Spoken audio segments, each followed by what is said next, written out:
Well, very nice trios of this Shelley porcelain china, dates from 1923 to around 1940. We've described the teacup set as a tall pedestal open Victorian bowl. It's halfway between a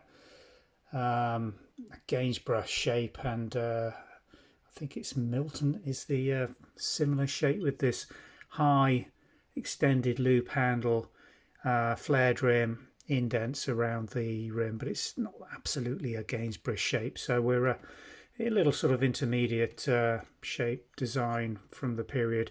8912 is the China reference pattern. It's not actually in the Shelley archive currently, but we are suggesting if anybody from the Shelley archive is wanting to use our graphics and add this pattern to their record, please do so. We'd be happy for our graphics to be used.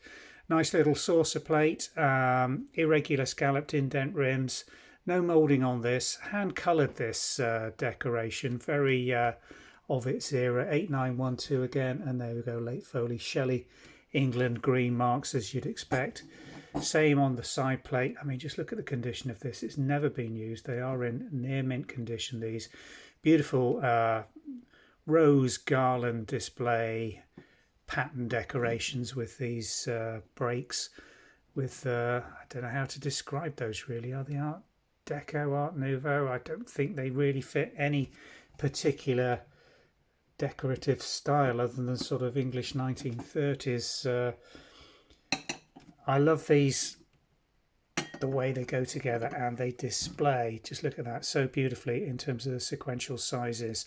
They did get this right, Foley when Shelley, late Foley, when they were doing these designs and putting these trios together on the sizes. They were always thinking of what they were going to look like from above and in use. So a very pretty pattern, in very good condition. We've got some supporting pieces including a milk jug and sugar bowl and two cake plates in the same pattern coming on sale. We've got about 6 to 8 of these trios, all in this absolutely perfect mint condition, again available from the Vintage and Antiques website. So if you follow the link description below, hope this has given you an idea of the quality and condition of the china that you will find on this listing. Thanks for watching.